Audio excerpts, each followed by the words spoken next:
Et donc, bienvenue sur la deuxième partie de la consultation sur la révolution solaire de Céline. Donc, on va continuer là où nous nous étions arrêtés. Donc, on abordait surtout le domaine professionnel et je pense qu'on pourrait encore en dire un petit peu plus. Mais Céline, est-ce que vous seriez d'accord ou intéressée pour qu'on aborde aussi un petit peu le champ personnel? Voilà, ça peut être affectif, ça peut être familial. Est-ce que par rapport au champ personnel, vous auriez des questions ou des points que vous voudriez que l'astrologie éclaircisse un petit peu? Écoutez, je veux bien qu'on passe sur le champ personnel, j'ai pas de souci avec ça. Je n'ai pas forcément de questions pour l'instant, je peux vous laisser voir ce que l'analyse révèle. Ok. Alors, je ne connais pas votre situation personnelle, affective, on va en parler ensemble, mais ce qui m'interpelle par rapport à votre thème de naissance, c'est donc la présence de Mars en Lion, maison 12, et je me dis, mais je me trompe peut-être, donc vous allez me dire que vous pouvez avoir un caractère très indépendant, très autonome, qui ne favorise pas toujours, même si ce n'est pas un défaut en soi, hein, la vie de couple, dans le sens où ça peut peut-être être vite pesant pour vous d'avoir quelqu'un en permanence dans votre domaine. Un peu vous savez, le lion qui défend son territoire et qui aime bien avoir, voilà, avoir son espace à lui. Et je me demandais effectivement, c'est peut-être plus une question que je peux vous poser qu'une affirmation, si effectivement vous n'aviez pas un grand besoin d'autonomie. Mais avant que vous réagissiez, je vais quand même peut-être rajouter un petit bémol à ce que je viens de dire.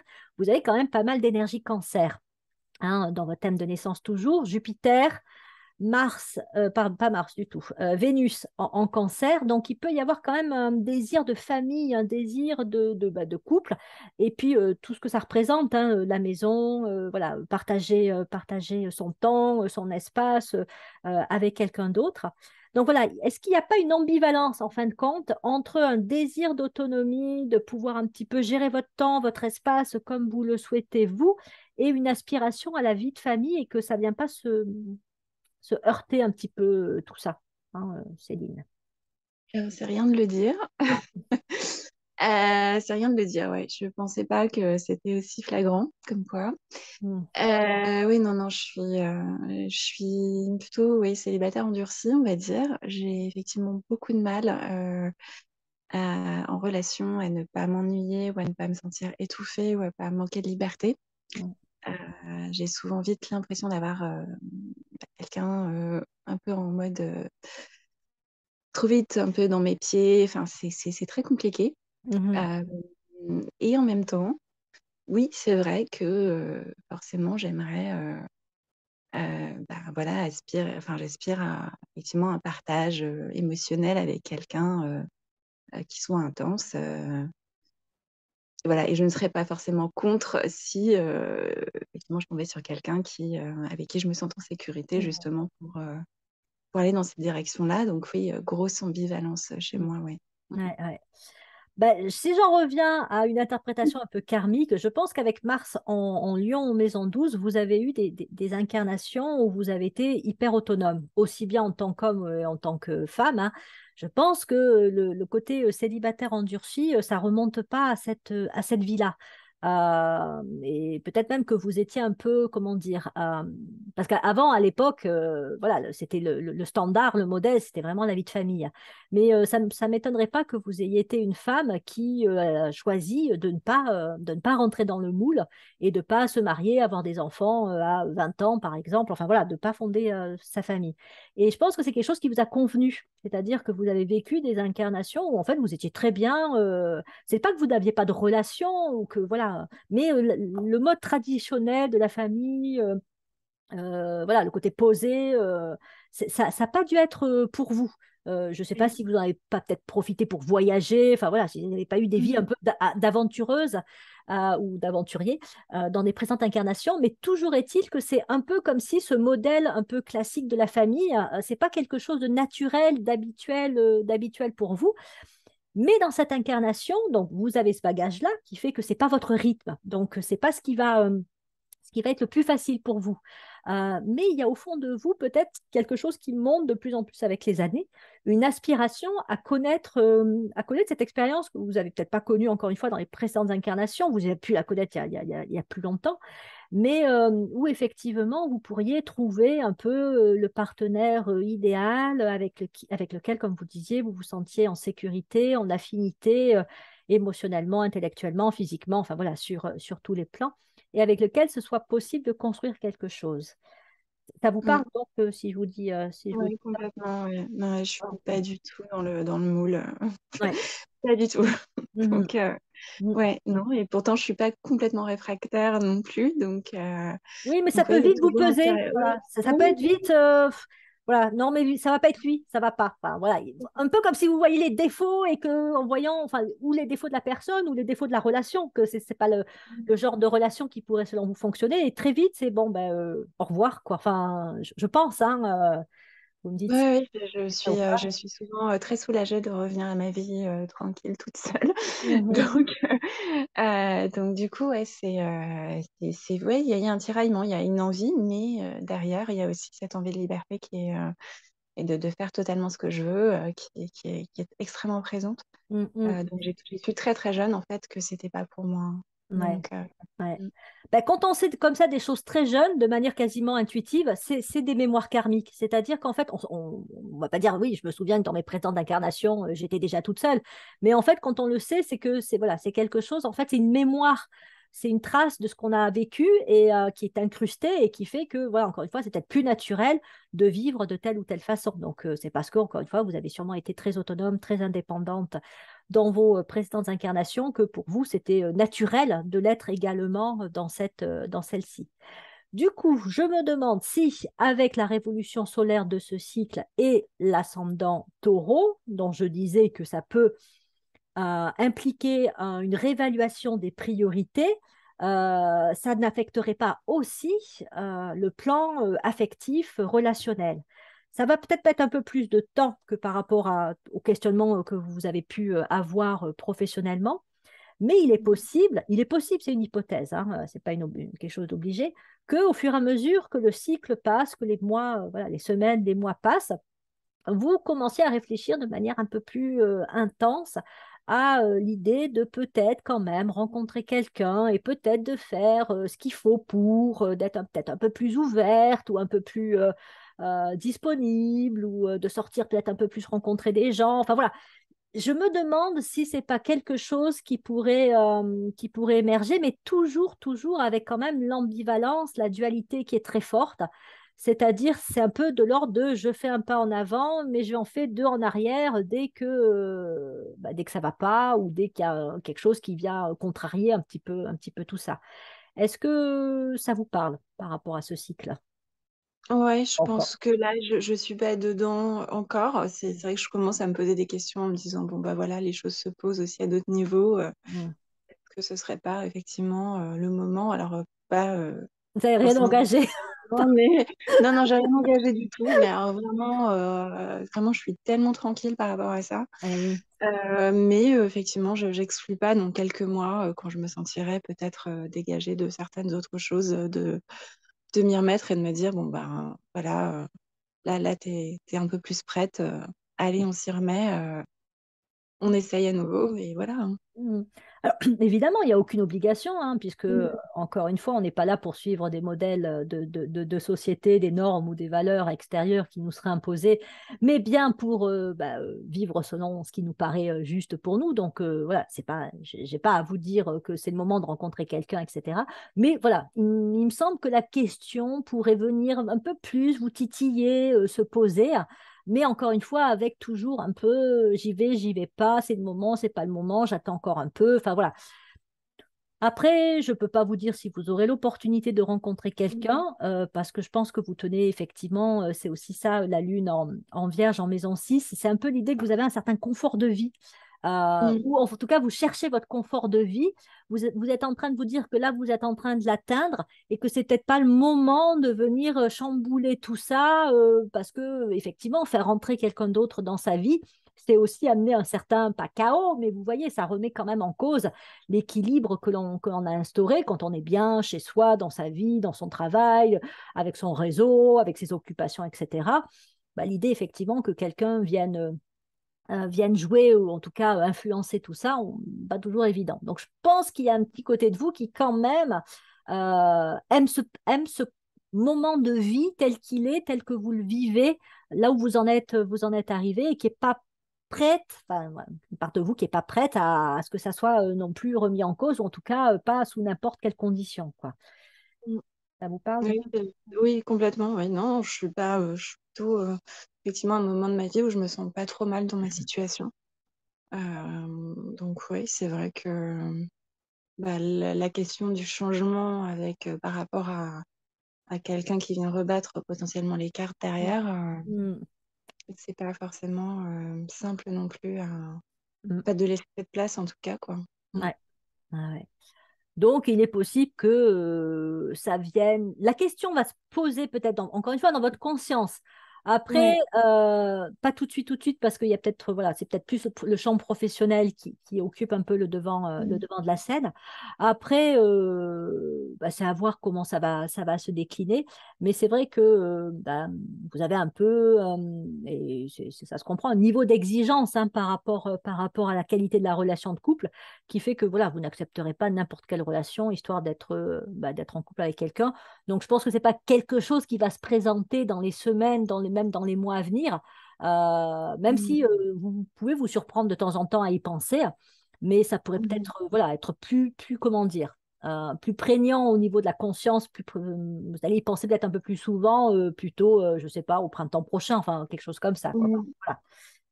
Donc, voilà, après un ascendant taureau, ça a aussi la magie, si je puis dire, d'attirer vers soi des moyens, des ressources, on est quand même sur l'acquisition avec le taureau. Donc, si par exemple une personne aimerait avoir une promotion, une augmentation de salaire ou rencontrer quelqu'un, il y a un côté magnétique dans le taureau qui fait que ça peut attirer vers soi. Mais je me suis mal exprimée en disant si la personne veut, c'est ce que l'âme veut en fait, hein, qui est plus Mm. important. Donc si l'âme estime que ce serait quand même intéressant que vous rencontriez quelqu'un parce que ça pourrait vous faire travailler vos qualités, vos capacités, voilà, votre potentiel, elle peut venir mettre quelqu'un sur votre route, hein, que vous le vouliez ou non. D'accord. Il va y avoir quelqu'un qui arrive et là vous allez vous dire, peut-être pas si mal que ça, peut-être personne n'est peut-être pas si mal que ça finalement.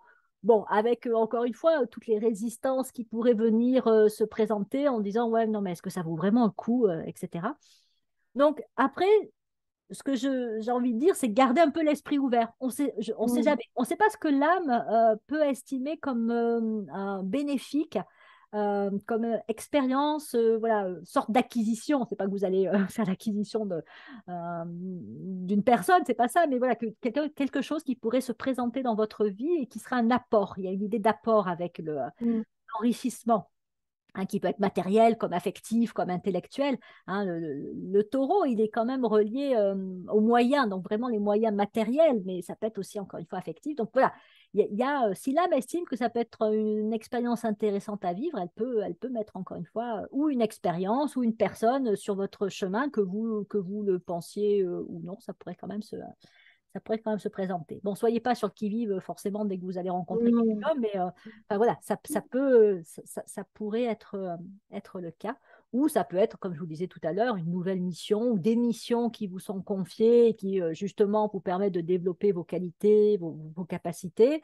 Ou même une formation, enfin voilà, on a un nouvel apprentissage, enfin, on est sur cette notion d'acquisition.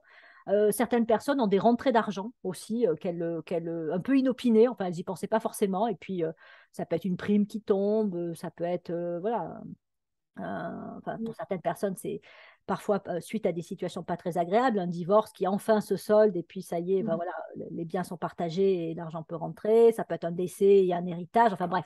Je ne suis pas en train de vous dire qu'il y a quelqu'un de notre Mm. famille qui va décéder, mais avec un ascendant taureau, on est sur cette idée que matériellement ou émotionnellement, affectivement, il peut y avoir un gain. Hein. On est voilà, sur cette notion de Mm. gain ou de bénéfice qui peut survenir. Donc ça, il faudrait qu'on en reparle en juin 2023 pour savoir si effectivement vous avez eu un gain pendant cette année-là. Ça peut être un bon moment pour jouer aussi à la loterie, hein, je sais pas, voilà. Enfin, bref, tout ça pour dire que voilà, il peut y avoir encore une fois un bénéfice qui peut être fait. D'accord. Bon, j'arrête de parler. Je pense que je commençais un peu à déblatérer.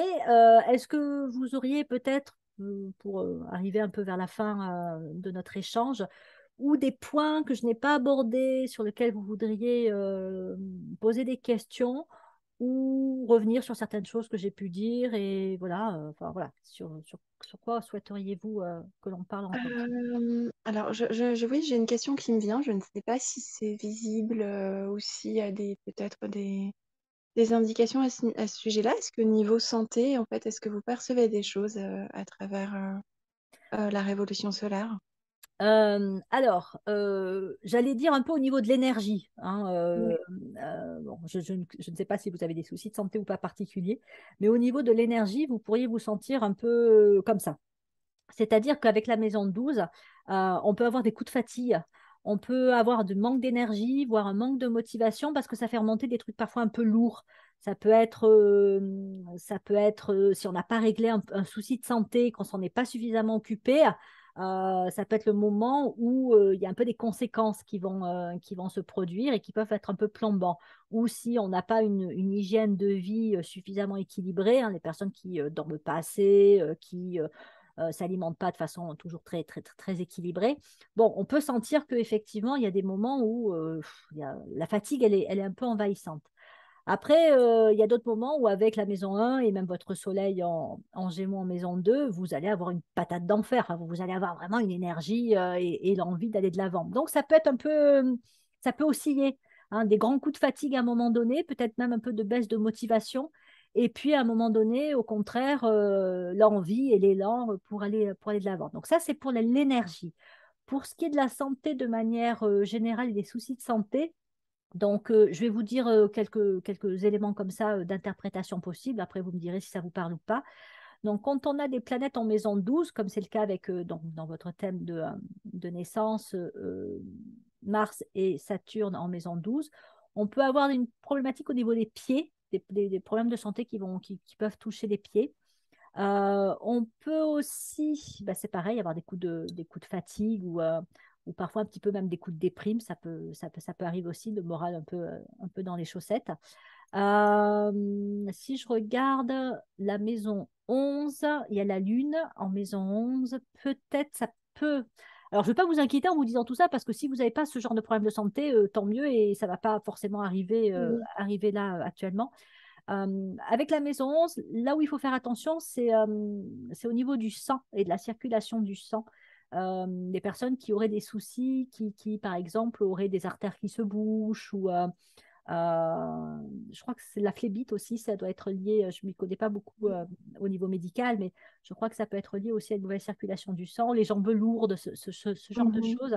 Voilà, ça peut être des problématiques qu'on peut avoir et qui peuvent demander un souci, enfin pas un souci, une attention particulière.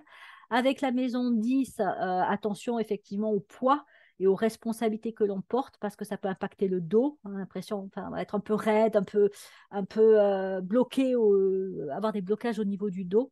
Ça peut être des choses, des points de vigilance. Bon, après, il peut y avoir d'autres choses, mais je ne sais pas, est-ce que vous avez des points particuliers au niveau de la santé qui vous posent un petit peu question? Non, c'était une question d'ordre plutôt général, on va dire, de s'il y avait des choses qui transparaissaient par rapport à ça. Non, Euh, non. Après, faites peut-être attention à votre système digestif dans ce cycle. C'est pas d'accord. un truc de naissance, mais avec la lune en Vierge en maison 6, il pourrait y avoir des fois où en fait la digestion se passe pas toujours très très bien. Alors après, je ne sais pas ce qu'il en est au niveau de votre alimentation, Mhm. mais évitez les repas un peu lourds. Je pense que vous pourriez avoir un peu de mal parfois à digérer. Et puis garder quand même une activité physique qui aide aussi à la digestion. Voilà, c'est juste ça. Enfin, je ne vous dis pas que vous allez D'accord. faire une indigestion ou une gastro ou quoi que ce soit, mais voilà, si un petit point de vigilance à avoir dans ce cycle, ce serait peut-être au niveau du système digestif. D'accord, très bien. Voilà. Vous n'avez pas de souci de manière générale à- Euh, j'ai des petites choses comme tout le monde, Oui, oui, hein. oui. Bah, quand on mange Oui, pas un truc, on mais peut du pas. coup, voilà. C'est bon. Oui, non, les jambes lourdes, par contre, oui, ça, c'est un sujet. Donc, oui. Mais les pieds, non, ça va. Bon, ah, tant mieux, tant mieux, tant mieux. Et les jambes lourdes, c'est quelque chose que vous avez depuis un certain temps? Enfin, c'est pas. Oui, non, je veux dire, ça s'aggrave un peu avec les années. Mais voilà, enfin, après, c'est pas handicapant pour dire, hein, mais Non, mais c'est peut-être pas très agréable quand même. non, c'est pas agréable. Non. Voilà, donc non, non, c'était vraiment à titre vraiment informatif. Ouais. Non, sinon, Euh, bon, Alors après, c'est vrai qu'il y a des astrologues qui sont spécialisés dans la lecture du mm, thème en rapport avec la santé, et c'est une branche de l'astrologie qui mérite d'ailleurs toute son attention. Euh, Après, moi, je connais un peu les grandes lignes, mais je vais pas très très loin. Je vais vous donner peut-être, voilà, comme je l'ai fait, des points peut-être de vigilance en fonction des maisons habitées, des planètes qui s'y trouvent. Mais c'est pas je suis pas super à l'aise. Moi, je suis plus sur le volet psychologique que sur le volet médical. Après, voilà, hein, c'est à vous de me alors, dire si ça. chacun ses compétences, il n'y a aucun Oui, problème. oui, bah, c'est tellement vaste l'astrologie mais ça Mm. mériterait effectivement d'être étudié. C'est pareil, on pourrait faire de la recherche sur le lien entre l'astrologie et la santé, et ça vaudrait vraiment le coup. Mais bon, ça, c'est un autre sujet. Oui, on arrive petit à petit à la fin de notre échange. Je suis en train, encore une fois, de regarder quand même bien la configuration de votre évolution solaire pour voir si j'aurais d'autres choses à vous dire. Il y a forcément d'autres choses à dire, hein, mais là, j'ai quand même un peu l'impression de faire, d'avoir fait le tour. Puis après, il y a des sujets qui seraient peut-être un peu trop délicats, en tout cas trop personnels à aborder, donc je vais pas le faire. Rien de grave, hein, c'est juste, voilà, je me disais la relation avec la mère est peut-être un peu compliquée en ce moment. Enfin voilà, mais voilà, vous réagissez pas là-dessus, Céline, c'est juste des choses que je peux voir par rapport à la révolution solaire. Donc, est-ce que, voilà, à part ça, d'autres réactions ou questions Non, moi, ça me pas. convient. C'est parfait. Ok, bon, bah écoutez, je pense que on peut arrêter là. Donc, bah, je vais mettre fin à l'enregistrement, mais pas à notre échange. On va se prendre quand même quelques petites minutes entre nous. Donc, bah, j'en profite pour remercier encore une fois tous ceux qui écoutent les podcasts et regardent les vidéos sur YouTube. Et donc, je vous dis à tous à bientôt pour une prochaine émission. Merci à tous et bonne journée. Et bon, bah, du coup, je vous dis aussi au revoir, Julie, même si on se retrouve tout à l'heure.